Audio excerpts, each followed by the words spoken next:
What's up, subscribers? So today we're talking about how to avoid wasting your newbie gains. Now you might be sitting there thinking, I'm an intermediate. I don't have to listen to this shit. You probably do, because most of this stuff is going to apply to you as well. If you're advanced, I don't know, do whatever you want. You're advanced. Like, you know your shit. You can watch if you want. You can not watch if you want. Like, it's up to you. The first would be to focus on the big movements. So squat, bench, deadlift, yes, but also Romanian deadlifts, back extensions, good mornings, front squats. You could chuck in some leg presses, overhead presses, pull downs, pull ups, rows, all the basic compound movements that are going to be responsible for the vast majority of your gains.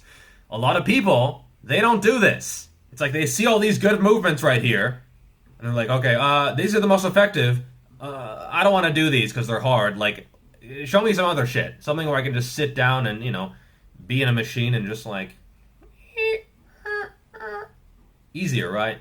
I think Revival Fitness calls this playing hopscotch on the machines. I see it all the time. Guys who they avoid compound barbell and dumbbell movements like the plague for some reason. This might be fear of injury. This might be just because they're intimidated by them, or fearful of them, or just they're not familiar with how to do them, how to execute them. Lots of tutorials online, get a coach, whatever, but these are the movements that are going to put the majority of the muscle on your frame, especially in the first few years. They might see a more advanced lifter using some machines or some interesting isolation movements. They've already built most of their muscle. They've built the base of their physique, and now they're sort of polishing the big slab of rock that they built. You, my friend, are a pebble. You can't carve a pebble because it's too small. The next mistake that I see, not nearly as big as the first one, but quite common, is spending too many days in the gym. Guys who are doing push-pull legs and in the gym 6 days per week or even 7 days per week in some cases. If you're a beginner, that's just not necessary, okay? 3 or 4, totally fine. In fact, some advanced lifters, very, very impressive guys, either powerlifters or strongmen or bodybuilders, they still only train 4 days per week. So you can do a lot in 4, 3, or even just 2 days per week. Don't overdo it, especially at first. More is not always more. Sometimes less is actually more, especially if it helps you stay consistent. The next one would be progressive overload and getting stronger. A lot of guys on social media will try to convince you that it's not necessary, and this is just trying to sell you a comforting lie because fluff and pump training is much easier than actually getting stronger. Getting stronger is not easy. Now, this doesn't necessarily mean 1 rep max. This doesn't necessarily mean squat, bench, deadlift. You don't have to be a power lifter, but you should be getting stronger on these big basic movements for reps over time. If you are not, you're probably not gaining muscle. And there is not a 1-to-1 correlation between strength and size if you look across a population. But for an individual, strength for reps on these basic movements and size is going to be extremely correlated. If you put 100 pounds on your 10 rep max squat, your legs are almost certainly going to be significantly bigger. It's just something that happens every single goddamn time, and you are not going to be an exception here. Number 4, eat. This is one of the biggest mistakes, and this will absolutely keep you small. Even if you nail everything else on this list, if you are chronically under eating, you're just not going to grow, okay? You can't summon muscle from some invisible place that ignores the laws of thermodynamics. Calories. Calories. Gains.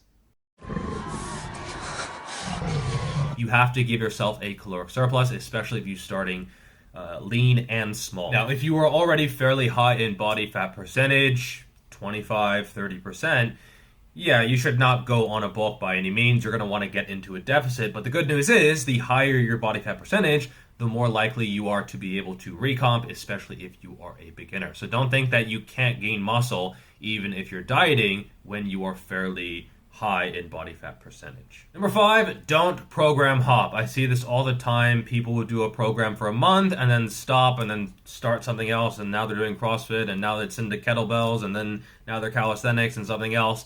And if you're more advanced, you can maybe get away with combining various modalities. But if you're a beginner, this will more than likely just waste your time. You don't know? I'm sorry. You don't know? And I do think that you should experiment in your training to a certain extent, but that is different from program hopping. Switching out one row variation for another and trying to see which you prefer, that's not program hopping. That's just switching out one movement. Totally fine. But if you're really overhauling everything on a frequent basis, you're probably just not going to get the same kind of results that you could from being more consistent on a single program. Number 6, have a moderate volume approach. And if you're not sure, you're better off going on the lower side and focusing more on quality of sets than quantity of sets. I see some beginners who are doing more volume than me. And they think, oh, well, like volume is the main driver of hypertrophy. Yeah, I don't know about that. I would say if you take 1,000 beginners and you put them in a study, and you have one group do super high volume, and the other group just focuses on getting stronger and progressively overloading, which group is going to gain more muscle? I would say quality over quantity for sure. Every time. Okay, maybe not every time, but most of the time. Truly, more is not always better, especially if you're a beginner, just because you don't necessarily have the work capacity to recover. Plus, you're so sensitive to training that you should be able to get more out of less. If anyone can get more out of less, it's you. So why are you doing more than you need to? Next one, technique. Now, there are sort of two ways to fuck this up, which I see on a regular basis. The first is where you're ultra strict. You are just mind-muscle connectioning everything. Everything is squeezed and controlled and contracted, and you're doing like super slow reps. However, by necessity, the forces are going to be super low because the weights you're going to be using are even more minuscule than you would be able to use with a normal type of technique. You're not going to get big biceps curling 10-pound dumbbells. No matter what you do, even if it's slow tempo, even if, contracting, like you got to be able to feel that contraction in order to... No, okay? Fuck off. I see this on YouTube from the biggest channels, and people trust these guys because they have a lot of subscribers, because they have impressive physiques. But you have to realize they are full of shit, and they didn't use these techniques to build their physique. So don't sacrifice weight for technique.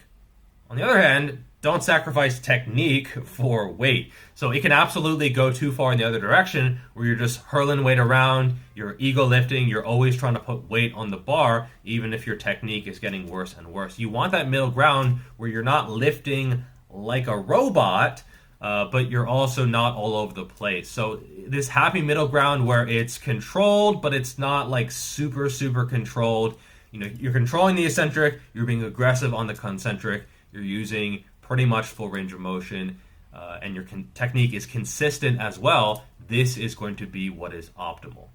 Next, sleep and stress. Now, these are absolutely huge. You can only benefit from the training that you can recover from.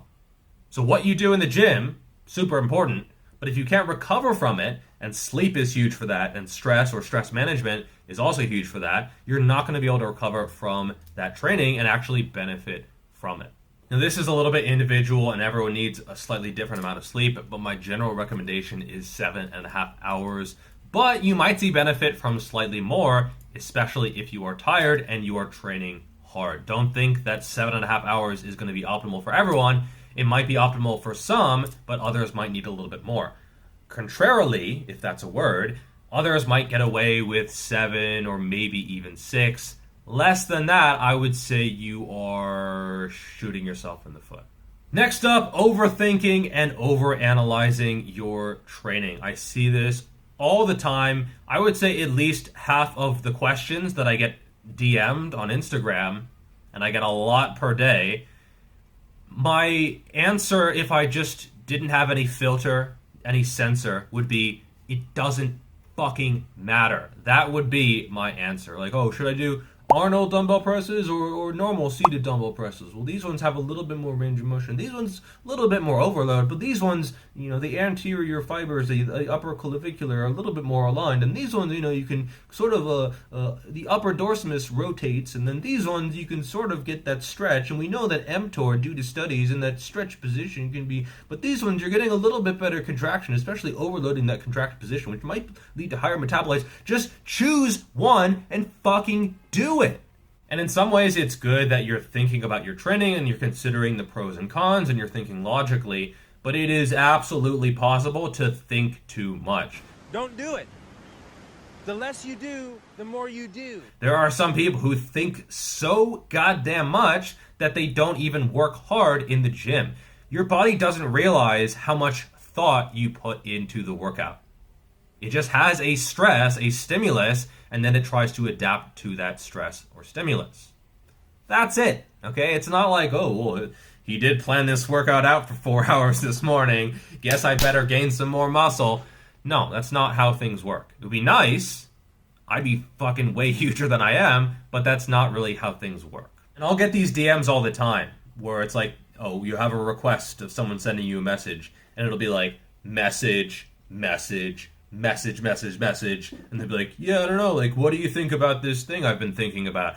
And my response, again, it wants to be like, dude, you're overthinking this does not matter that much. And often these same people overthinking it are not nailing the basics, so they're focusing on these tiny little minutia-like details, but then they're not nailing the basics. So they're not getting in their sleep, their protein, stress management, progressive overload, all that kind of stuff, and they're focusing on what is the perfect angle for their fucking cable fly. Like, oh, I heard, the clavicular. You can't even bench press a plate, bitch. Finally, consistency. A lot of people are focused on what they can do in 3 months. I get that question so much, like, oh, I've been training for 3 months. Like, is this good?